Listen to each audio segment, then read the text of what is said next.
मंडळी, तुम्हाला माहितीये, एका गावात हनुमंताचं नाव घ्यायची सुद्धा बंदी आहे.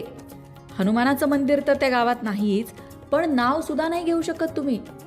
त्या गावातल्या कुठल्याही व्यक्तीचं नाव हनुमंतावरनं नाही. इतकंच कशाला, अहो मारुतीच्या गाड्या सुद्धा त्या गावात चालत नाही. असं कोणतं गाव आहे? चला जाणून घेऊया.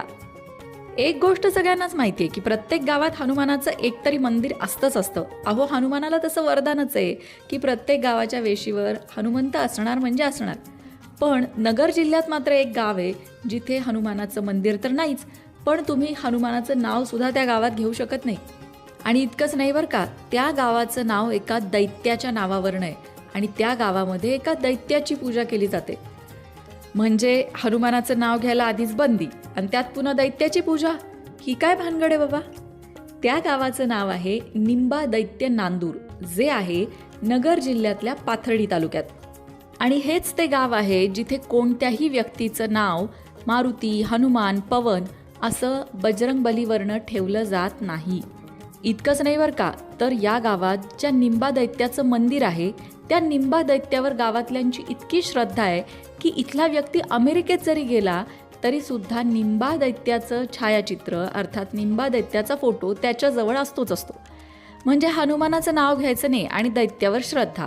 असं का असेल बरं या गावात? हे तर आपण जाणून घेणारच आहोत. पण तुमच्या मनात आला असेल प्रश्न, जो माझ्याही मनात आला, की समजा बाहेरून जाणाऱ्या एखाद्या व्यक्तीने त्या गावामध्ये घेतलंच बजरंगबलीचं नाव तर काय होतं बाबा?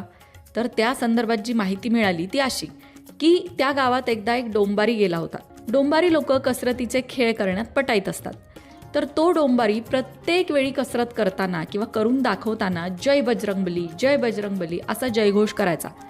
लोकांनी त्याला या गावची परंपरा सांगितली की बाबा इथं हनुमानाचं नाव घेत नाही, पण तो सवयीप्रमाणे प्रत्येक वेळी त्याची करामत दाखवताना जय बजरंगबली म्हणायचा.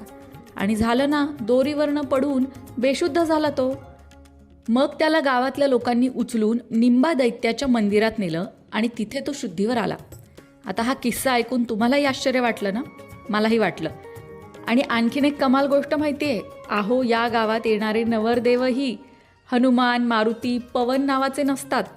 असला तर त्याचं नाव बदललं जातं. एक बाळ सारखं रडायचं, दवाखाने करून झाले तरी उपयोग नव्हता. मग शोध घेतल्यावर लक्षात आलं की त्याच्या खाली जे अंथरूण आहे त्यावर मारुतीचं चित्र होतं. एकदा बाहेर गावचे लोक त्या गावात गेले तर त्यांच्या गाडीवरती हनुमानाचा फोटो होता. गाडी गावात शिरल्या बंदच पडली. ती काही केल्या चालू होईना. शेवटी गाडी ढकलत गावाबाहेर आणावी लागली, तेव्हा ती चालू झाली. असे असंख्य किस्से या गावातले लोक